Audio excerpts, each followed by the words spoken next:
Hello everyone, I hope you're keeping well and enjoying this glorious weather as much as I am. In this week's Parashat Korach, a man, Korach, takes a group of dissidents, surrounds Moshe, challenges his leadership. Ultimately, the challenge fails and Moshe continues. There's a fascinating Mishnah in Avot, the Ethics of Our Fathers, chapter 5, Mishnah 17.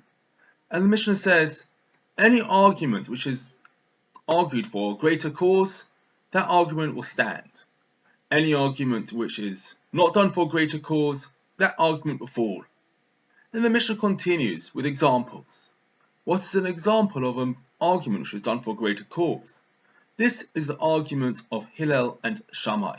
Now Hillel and Shammai were the two greatest leaders of the Jewish nation together at a certain point in history, and naturally as leaders they would argue a bit. And then the Mishnah continues, what is an example of an argument which is not for a greater cause? This is the argument of Korach and his congregation. There are a couple of problems which arise from this Mishnah. Number one, what does it mean that this argument which is for a greater cause will stand? What does that mean? I'm just a bit confused about the actual terminology there. Secondly, we say that the arguments between Hillel and Shammai was an example of an argument for a greater cause, yet we see they only argued 3 times. So how can you tell me that their arguments was for a greater cause if they only ever argued 3 times? Surely they're better people to use as an example. And thirdly, we say that the argument for a greater cause is as exampled is Hillel and Shammai, who obviously went against each other. And what's an argument which is not for a greater cause? That's the argument of Korach and his congregation. Not Korach and Moshe, Korach and his congregation. Now that doesn't parallel with the first half. So what's going on? There are a couple of ways I can take a survey. I can have my hypothesis, and I can know my outcome, and have my narrative which I want to prove. So what do? I take a small demographic, ask them pointed questions, and lo and behold, the answer is exactly what I wanted it to be.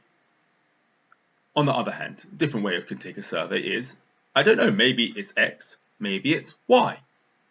Then I get a big demographic and ask them a few neutral questions, I study the data and come out with a conclusion. And when we look back at these two surveys, which one is most likely to be used for future problem solving? Is it the one where I had a neutral viewpoint and came with a true conclusion? Or is it the one where I came with a biased viewpoint? Probably the one I came with a neutral viewpoint, because it is going to be a much better survey. It's going to prove the point in a much better way. Similarly here, when I argue for a greater cause, when I take the time to listen, to understand, and I don't shout down, and I don't shut down the other opinion, and I listen to the other opinion, and I come from a neutral viewpoint, and I observe both sides, I will come to a conclusion. And that conclusion will be a fascinating point of view which can be used for future generations. Hillel and Shammai, yes, they were the leaders of their generations, and they must have argued on multiple ideas. But they spent the time to listen to each other, to understand each other's viewpoints, and they came to conclusions. Yes, given there were 3 times when they didn't come to a conclusion. But that's it. The rest of the time, we still have their conclusions. We still use their conclusions even in our generation in halacha. So that is what it means. If I argue for a greater point, if I'm trying to get to the truth will out, and that truth will come forward to future generations. On the other hand, we have Korach and his group. Now, they were united by convenience rather than conviction. Each one of them had their own gripe against Moshe. They all had their own point to prove. It's all about me, myself, and I. They weren't bothered about the people around them. They weren't bothered about the greater good. All they cared about was themselves. And let's say they had usurped Moshe from the leadership, and Korach had taken over. Do you think everyone else would have been happy? Of course not. And the nation would have splintered and fragmented. And that is what we mean in the Mishnah.